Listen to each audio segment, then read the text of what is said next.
Yo guys, welcome back to another video. Today we have a match preview for Chelsea versus Fulham at Stamford Bridge. I knew that off by heart because I remember when we played them at Craven Cottage. It was a 1-0 win, Mason Mount goal, lovely.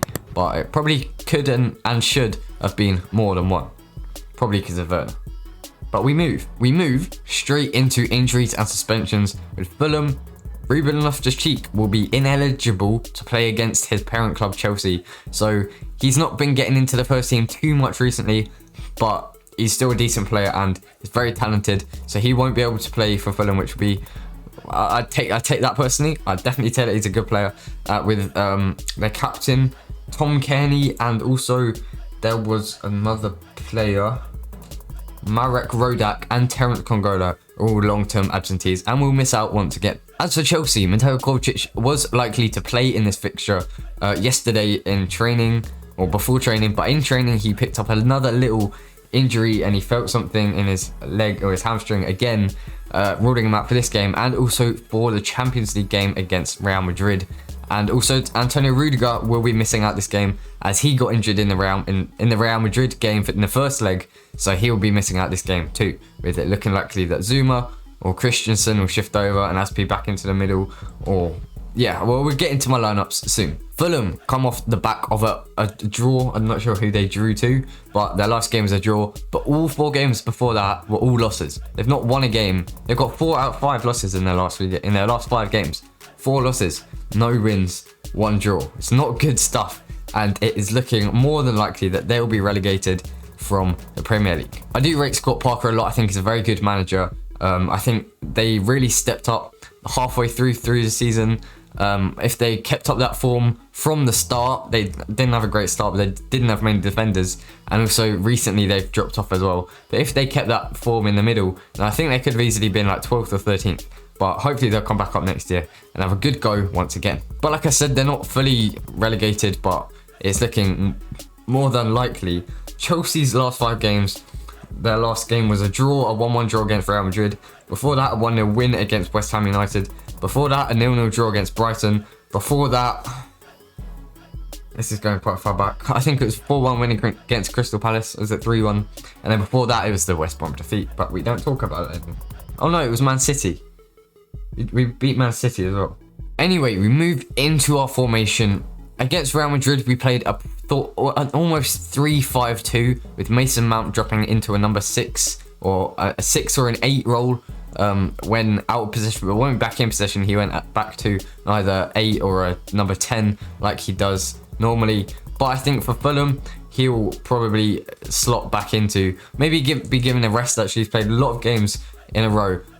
He'll either be given a rest, we'll see what I think in a minute, or he'll go back into that attacking number 10 role. I think we just did that to kind of cover the overload of Real Madrid players, and it did work, especially for the first half. But I think we'll go back out with a 3-4-2-1. In goal, Edouard, Mendy, no surprises here. I don't think Kepa will play for Chelsea until maybe the FA Cup final. I don't know if Thomas Tuchel will trust him for the FA Cup final, as he is our cup keeper, but in the final, will Kepa step up on the biggest stage? It'll be a difficult decision, especially for him, but I'm not sure when it is. It's normally the last game of the season, but we got the, I almost said we're in the Champions League final, but we're not there just yet. We still got to beat Real Madrid or draw 0-0. I'd take a 0-0 and then we go through on away goals. So yeah, Edouard Mendy starts in goal for me. At right centre back, I'm going with Azpilicueta. Central centre back, Christensen. Left centre back, Zuma. Christensen is probably best suited in the middle centre back. Azpilicueta, same at right centre back. And I've left out Thiago Silva only because he's aging. Remember, he's 36, something mad. It's crazy. He's playing at top level still and is playing so well at this level. But I think Chelsea will Thomas Tuchel will give him a rest for this game and hopefully come back for the Real Madrid game, because you don't want to get him injured ahead of the Real Madrid game, because he just brings that calm head to the defence, the whole team really. And when you're playing alongside Thiago Silva, I'm sure you're so just comforted that you know he's got your back. Like, he did like a bicycle kick clearance with Benzema closing in on him. If he had just touched that the wrong direction or just miskicked it or slipped over and done his back in, then that would have been a goal for Real Madrid easily, because Karim Benzema pounces on opportunities, as we saw. But yeah, Thiago Silva, I'm giving him a rest, and also Rudiger won't be able to play, so Zuma goes in at left centre back for me. Left wing back, I've gone with Ben Chilwell. I don't think Marcus Alonso will get in this team anytime soon, especially after his performance against West Bromwich Albion. Right wing back, I've gone with Callum, Hudson, Odoi. Hopefully go up against Anthony Robinson. I know he got a red card when we played him last time. When we played Fulham last time. It was a horror challenge on Azpilicueta, I'm pretty sure. But I think it all came off fine in the end. I think Azpi was fine. In the midfield, I've gone with Billy Gilmour and Jorginho. A little bit of a different one.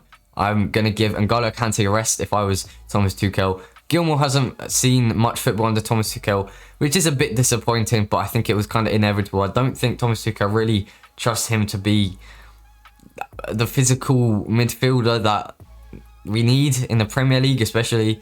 As for Fulham, they'll probably go with that Reed guy, Tim Reed. Is it Tim Reed? Tim Ream? Who's Tim Ream? I don't know. I think it's Tim.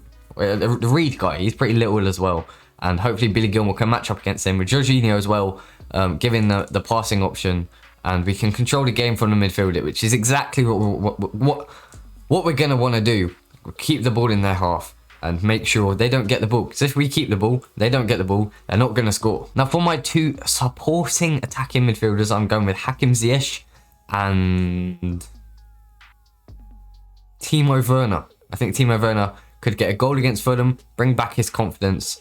I think he needs a goal sooner rather than later, just to silence the haters. Silence the haters, dude. Blacking had the hit. Okay. But he did score pretty recently. West Ham. He scored against West Ham. But he did also miss an open goal. He missed another open goal against Real Madrid. I think giving him opportunities against lower teams maybe could give him a goal, and then he doesn't miss them, and then he gets back into the swing of things. Because we've seen what he does in Germany. He's really good at finishing. He's good at finishing. He's good at shooting.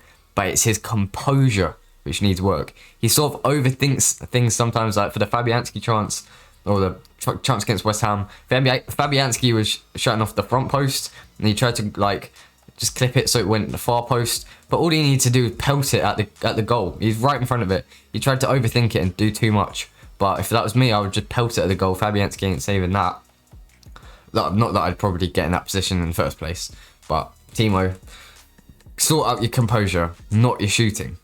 And as for my striker, I'm going out with Kai Havertz. He's not played very recently. I don't think Tammy Abraham will start until the rest of the season, really. And I don't think Olivier Giroud will start at all, really, until the end of season 2. So Kai Havertz, I think, will play in that number. He's not a false 9. I used to call it a false 9. People call it... He's not a false 9. He plays as a striker in that role. He doesn't come deep for the wingers to go wide and high. He just plays as a striker. So Kai Havertz at striker. Now Fulham, I think they will probably go out with a 3 at the back formation. Teams have probably sussed us out that if they play a 3 at the back and mirror our formation, then they'll probably have a better chance of not getting caught in the counter, or just having a better game overall and blocking us off, just matching us up, reflecting our formation as well. And they did play a 3 at the back against us last time. I could have got something out of it if... who was it? Was it Ivan Caballero? If he could shoot, then maybe they could have had a chance at scoring a couple. But we won in the end, 1-0. So yeah, that is all for today. Thank you very much for watching. Come on, you Blues. Let's beat Fulham. A good win to push us away from the likes of Liverpool, West Ham. I was about to say Spurs, but I don't think they're in the top 4 race anymore. Get us closer to Leicester. Maybe they can fumble the bag, and then we slide in, get 3rd or 4th, whatever. I don't really care, as long as we're in the Champions League for next season. But that is all today. Thank you very much for watching. Like the video if you want Chelsea to win. Dislike if you want Chelsea to lose. Actually, you don't have to do that, but you have to do the like bit. You don't have to do the dislike it bit. Comment your thoughts on the game. Comment your score predictions. That's all for today. Thank you very much. Thank you very much for watching, and goodbye. Jesus, why is that so hard? Stupid idiot.